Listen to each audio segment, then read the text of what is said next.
হ্যাঁ, গতকাল রাত্রেই মধ্যরাত্রি থেকে আমাদের এই জয়েন্ট অপারেশন হয়েছে।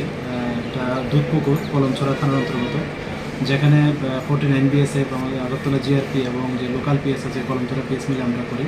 অ্যাকচুয়ালি উনি যিনি, ওনার নাম হলো শরীফ মিয়া, বাবার নাম বাদশা মিয়া। এটা দুধপুকুর মসজিদের পাশে ওনার বাড়ি, কলমছড়া থানার অন্তর্গত।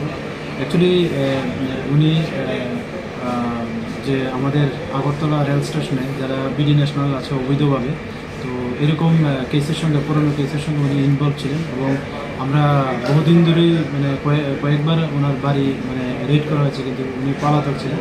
তো কালকে আমরা খবর পেলাম যে উনি বাড়িতে আছেন, তো এই সুবাদে আমরা জয়েন্ট অপারেশন করেছি। তো আজকে আমরা ওনাকে আমাদের আগরতলা মহামান্য আদালতে প্রেরণ করছি এবং পুলিশ রিমান্ড চাচ্ছি।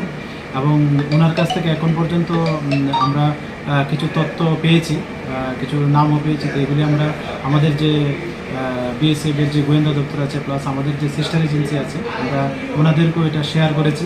তো আমরা এটা ভেরিফাই করছি, দেখছি। এবং পুলিশ ইন্টারোগেশনে আমরা যে রিমান্ড চাচ্ছি, আশা করি রিমান্ড পাবো এবং ওখানে আরও জিজ্ঞাসাবাদ করা হবে। আমরা দেখছি এগুলি, এবং যারাই এটার সঙ্গে যুক্ত থাকবে বা আমরা কোনো ক্লু পাবো, আমরা অবশ্যই তাদের এগেনস্টে আইনত ব্যবস্থা নেব। সে কতদিন ধরে ব্যবসাটা করছে, ওই ধরনের ব্যবসা? এখনও তো বললো খালি ওইটা, আমরা যে কেস কানেকশনে ওনাকে গ্রেপ্তার করেছি সে শুধু এটাই স্বীকারোক্তি করেছে। তো আমরা আগেও দেখি আমরা আগের কেসগুলো, আমরা যে মামলা হয়েছে এগুলিও দেখবো এবং ওনাকেও দফা দফা জিজ্ঞাসাবাদ করবো, দেখি কী বলে আসে। কোথায় বাড়ি ওর?